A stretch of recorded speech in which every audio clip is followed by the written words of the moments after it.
പപ്പുവിനോട് ഒരു കാര്യം ചോദിക്കാമെന്ന് വിചാരിച്ചു. അന്ന് എന്തിനായിരുന്നു പപ്പൂസ് പസ്പോൺ തൊട്ടുകൊണ്ട് തപസ്സിരുന്നത്? വശീകരിക്കാൻ. ആരെ?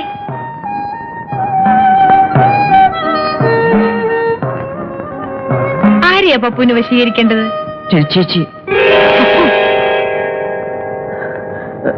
അതെ.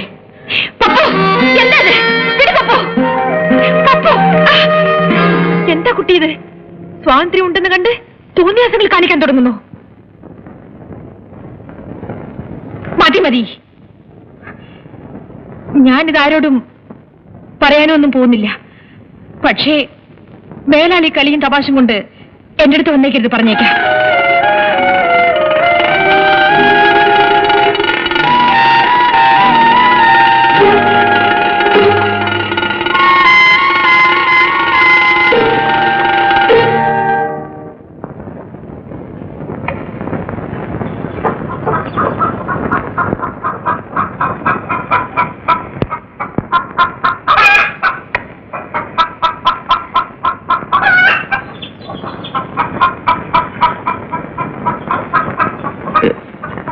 ചേച്ചി, ഈ ആഴ്ചത്തെ വാരികയുണ്ടോ?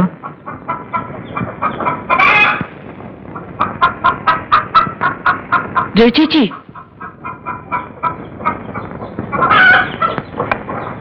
ഈ ആഴ്ചത്തെ വാരികയുണ്ടോ? അവിടെ എങ്ങാനും കാണും. അവിടെ എന്ന് പറഞ്ഞ ഒന്ന് എടുത്തു വന്നൂടെ? ഞാൻ പറഞ്ഞു കഴിഞ്ഞു, കുട്ടി എന്നോട് പെരുമാറാൻ വരരുത്. മതി കൂട്ടുകെട്ടൊക്കെ.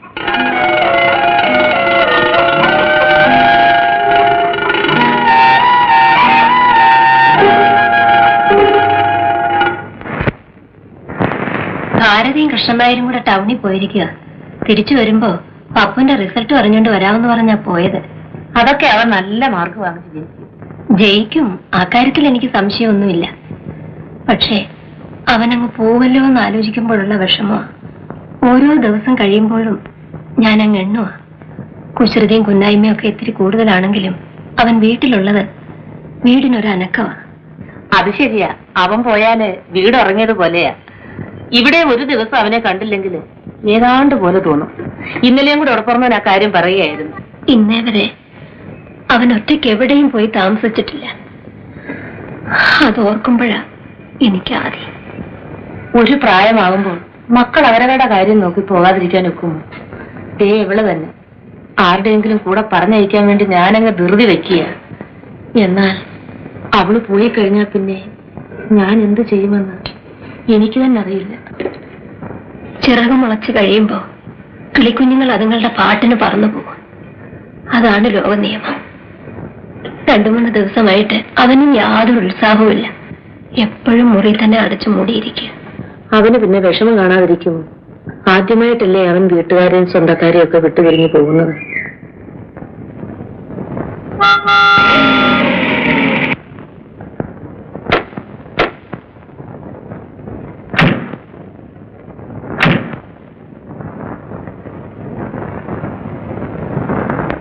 അല്ല, കൂട്ടുകാരനെ കാണാൻ പോയിട്ട് അയാളുടെ കാറും തപ്പിക്കൊണ്ടെങ്കിൽ പോന്നു.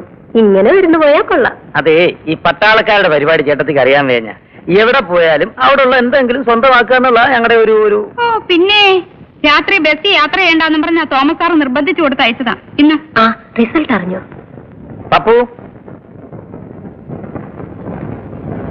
നീ ജയിക്കുവോ? ജയിക്കണം. ക്ലാസ് കിട്ടുമോ? കിട്ടണം. അല്ല, കിട്ടും. എന്നാലേ ഫസ്റ്റ് ക്ലാസ് ഉണ്ട്. എന്റെ ഗുരുവായൂരപ്പാ. ഓ, ചേട്ടത്തിയുടെ ഒരു ഓട്ടം കണ്ടോ? ചേട്ടന് കത്തെഴുതാൻ പോവാ.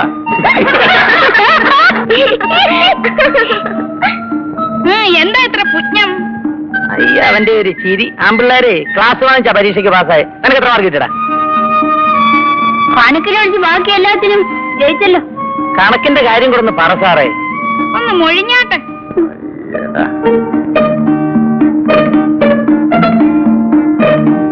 കിട്ടിയേക്കുന്നു ആനമട്ട. പരുത്തി ചേച്ചി, തനിച്ചു പോകണ്ട. കാവിന്റെ അവിടെ കിഴജന്തുക്കളുള്ളതാ.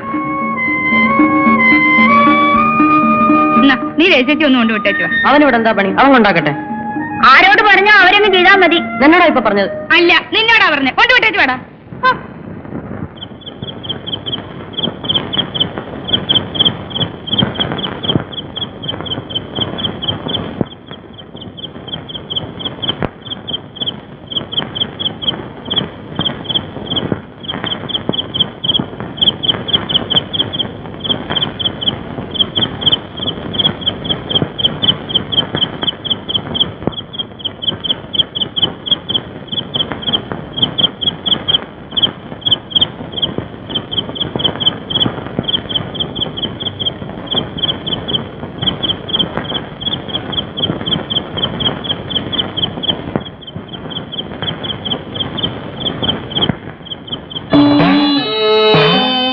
പപ്പു ലൈറ്റ് അടിക്ക് പപ്പു. പപ്പു ലൈറ്റ് അടിക്കാൻ. എനിക്ക് വെളിച്ചം കാണണ്ടേ?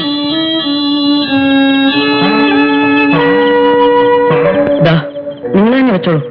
അത് വേണ്ട, എനിക്കും കൂടി വെളിച്ചം കാണിച്ചു തന്നാ മതി. വേണ്ട, ഞാൻ വെളിച്ചം കാണിച്ചാ അത് നിങ്ങൾക്ക് ഇഷ്ടാവില്ല. അതെങ്ങനെയാ? നിങ്ങളത് പിടിക്കൂ. നിങ്ങൾക്ക് നിങ്ങളുടെ വഴി, എനിക്ക് എന്റെ വഴി. പപ്പു, അതല്ലേ രാവിലെ പറഞ്ഞേ? അല്ല. അതെ. അല്ല പപ്പു, പപ്പുവിന്റെ പോക്ക് ശരിയല്ലാന്ന് കണ്ട് ഞാൻ പറഞ്ഞു തന്നേ ഉള്ളൂ. ഒന്നുമല്ല. പിന്നെ നിങ്ങൾക്ക് എന്നെ ഇഷ്ടമല്ല എന്ന് ഞാൻ പറഞ്ഞോ? പപ്പു? പപ്പുവിനോട് എനിക്ക് ഇഷ്ടക്കേടൊന്നുമില്ല. പിന്നെ രാവിലെ പറഞ്ഞതോ? എന്ത്? കൂട്ടുകെട്ടൊക്കെ മതിയെന്ന് പറഞ്ഞില്ലേ?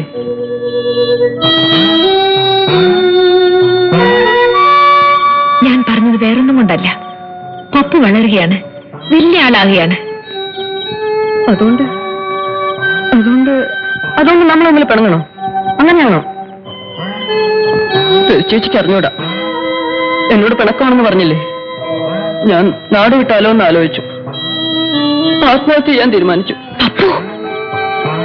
ഞാൻ മരിച്ച ആർക്കും ഒരു നഷ്ടമില്ല, എനിക്കറിയാം.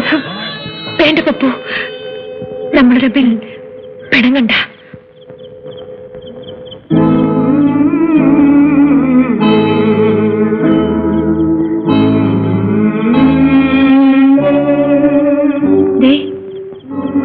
തീർന്നു പിണക്കം.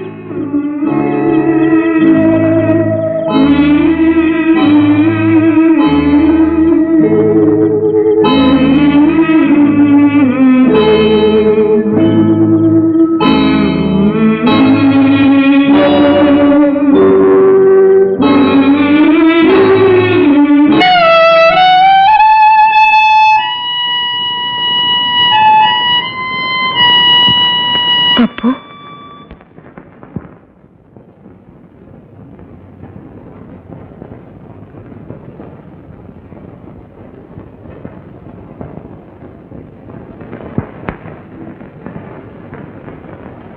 അവര് കാണാൻ വന്നതിന് എന്നോടാണോ പിണങ്ങുന്നത്? അതിന് ഞാനാണോ ഉത്തരവാദി? അല്ലെങ്കിൽ എങ്ങനെ അയാളുടെ മുന്നിൽ പോയത്? പോയെന്ന് വെച്ച് ഇനിയിപ്പൊ കല്യാണം, അത് കഴിയുമ്പോഴും ചോദിക്കാമല്ലോ ഞാനാണ് ഉത്തരവാദിന്ന്.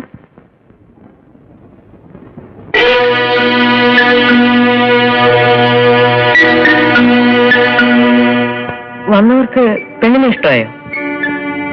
ആയിക്കാണും. നിങ്ങൾക്കാരെ ഇഷ്ടമായോ? ആരെ? ആ ആളിനെ.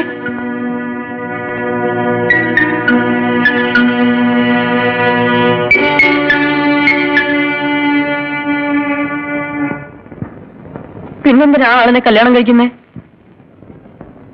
ആര് പറഞ്ഞു ഞാൻ അയാളെ കല്യാണം കഴിക്കുമെന്ന്? ഇല്ലേ? പറയൂ, ഇല്ലേ? അയ്യോ പപ്പു, എന്റെ പപ്പു, പപ്പു വിടൂ, പപ്പു, പപ്പു, എലി, പപ്പു. അയ്യോ എടി, ഇനി നീ വന്നിട്ടുണ്ടെങ്കിൽ നിന്റെ കഴുത്തി അറിഞ്ഞോളെ പോകാനല്ലേ പറഞ്ഞത്? എന്താ ചേച്ചി, എന്താ ഇത്? മോനോട് ചോദിക്ക്. എന്താടാ എടാ, എന്താന്ന്? ഒരു കാര്യം ഞാൻ പറഞ്ഞേക്കാം, എന്റെ മോളെ ഞാൻ നിലയ്ക്ക് നിർത്തിക്കോളാം. നിങ്ങളുടെ മോനെ ഇനി അങ്ങോട്ടെങ്ങാനും കണ്ടിട്ടുണ്ടെങ്കിൽ ഇപ്പൊ ഞാൻ ഇത്രേ പറയുന്നുള്ളൂ. നീ ഒന്ന് ഒച്ച വെച്ചാൽ നാരായണി, നാട്ടുകാരറിഞ്ഞാൽ നിന്റെ മോക്ക് തന്നെയാ ദൂഷ്യം. കണ്ടോ, എന്റെ മോക്ക് തന്നെയാണ് ദൂഷ്യം. അവള് നിങ്ങളുടെ ആരും അല്ലല്ലോ. എന്റെ ആരുമല്ലെന്ന് ഞാൻ പറഞ്ഞു. മേലും കഴിവില്ലാത്ത വർത്താനം പറയാൻ നാരായണി. എന്റെ മനസ്സിന്റെ വേദന ഉടപ്പുറന്നവന് മനസ്സിലാകത്തില്ല. കാര്യങ്ങൾ അന്വേഷിക്കാൻ അവക്ക് ഉടപ്പുറന്നവനല്ലാതെ വേറെ ആരാ ഉള്ളത്? ഉടപ്പുറന്നവനൊന്ന് ഉത്സാഹിച്ചെങ്കിലേ അവളെ ആരുടെയെങ്കിലും കൂടെ പറഞ്ഞയക്കാൻ പറ്റും. എന്റെ ഉത്സാഹക്കുറവ് ഉണ്ടാണെന്ന് ആര് പറഞ്ഞു? ഇവിടെ വന്ന് പയ്യനെ നിനക്ക് ബോധിച്ചോ? ബോധിച്ചു. ഞാൻ നാളെ തന്നെ സമ്മതം തള്ളിത്തരാം. അലയും കുറവില്ലാത്ത ഭർത്താവിനും പറഞ്ഞ് സ്വയം നാട്ടുക നാരായണി.